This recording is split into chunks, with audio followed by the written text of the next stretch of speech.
des îles, le plus gros tirage,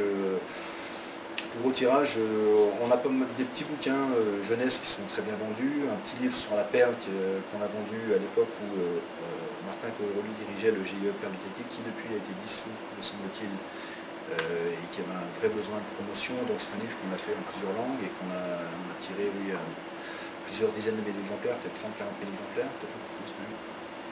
Sinon, bon, Chopo, c'est tout en confondu, c'est plusieurs milliers d'exemplaires, plus de 20-25 000 exemplaires. Le All Black, c'est 15 000 exemplaires, c'est des gros tirages. Mais ça reste des exceptions. Hein. Là, tu as pris quand même le dessus du panier. La plupart des livres qu'on fait, quand on atteint 2000 exemplaires, on est très content. Et tu attends l'auteur qui explose. Tu as dit récemment, ça veut dire quoi exactement alors? C'est quoi l'explosion? Il faut que je me méfie de ce que je dis. Non, mais bien évidemment qu'on attend l'auteur qui explose. Alors, là après, on rentre dans les détails du monde de l'édition.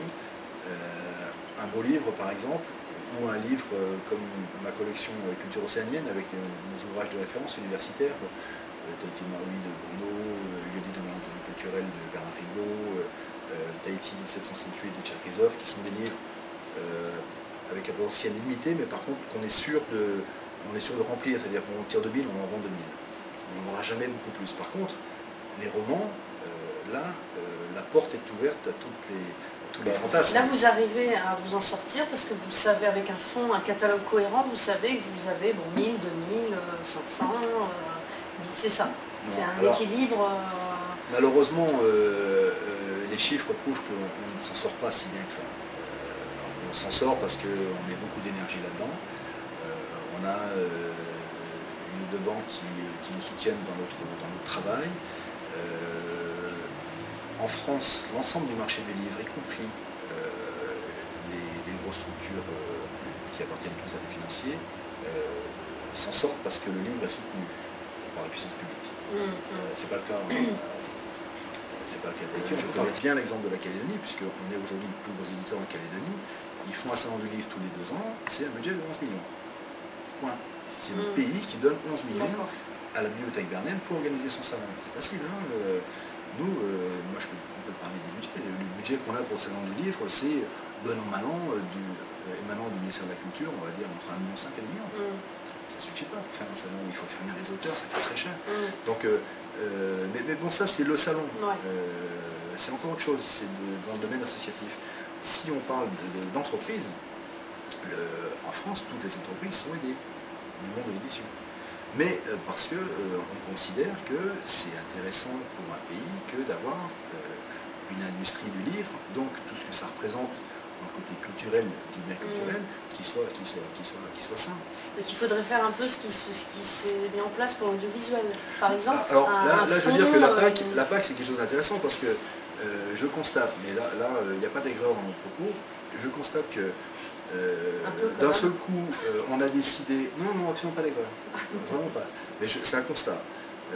On a décidé, et je pense que c'est une bonne décision, qu'il fallait soutenir l'audiovisuel pour qu'elle se développe. On a mis 100 millions sur le tapis. Super. Des livres, ça fait quand même plus de 20 ans qu'on produit des livres dans ce pays.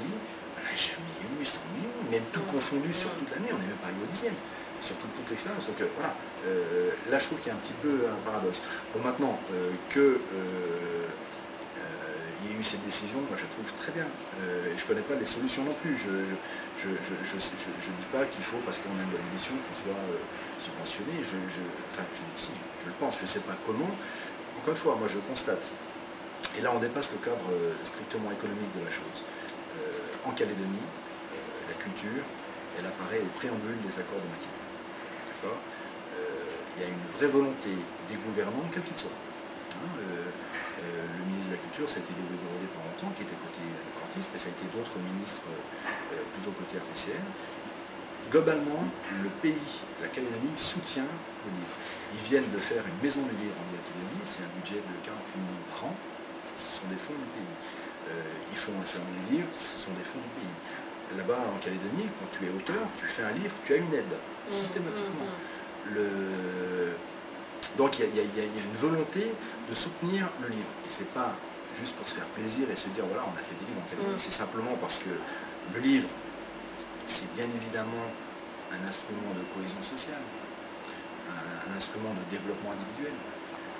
Tant qu'effectivement qu'on laisse les gens dans l'ignorance et qu'on les gave avec des télénovelas, il ne faut pas non plus espérer avoir un pays où il y a une opinion, où il y a une réflexion. Et ça me paraît tellement évident. Je suis peut-être un peu extrémiste quand je dis ça, parce que moi j'ai rien contre les novelas, puis j'aime bien l'info. Peut-être que TNTV en fait autant, mais je ne suis pas très téléphile.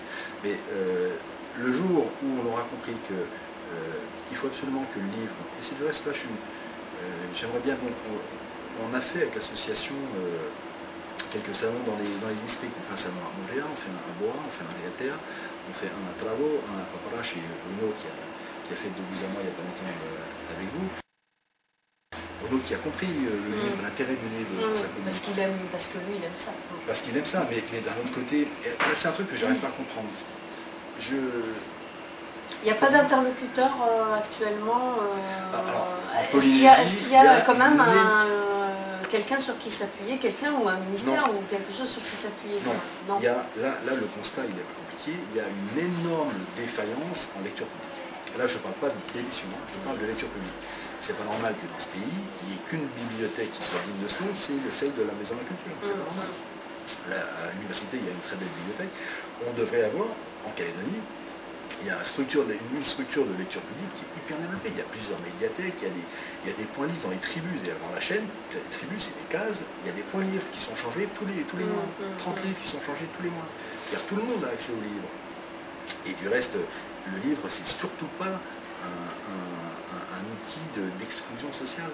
Il faut que je fasse venir à Tahiti Madame Joréguier, qui est la femme d'un leader indépendantiste kanak qui est assez connu, qui s'appelle Joréguier, qui a développé un programme qui s'appelle Bébé Livre, et qui est une femme kanak avec un vrai mana, comme on dirait à Tahiti, et qui explique dans les tribus, dans les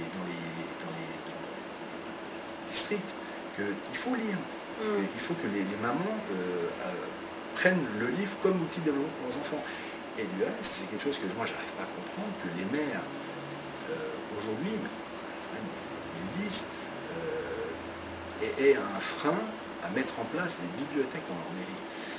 Bon, je fais peut-être partie d'un monde d'Alice au Pays des Merveilles, mais je ne connais pas une seule maman qui n'a pas envie que ses enfants se développent.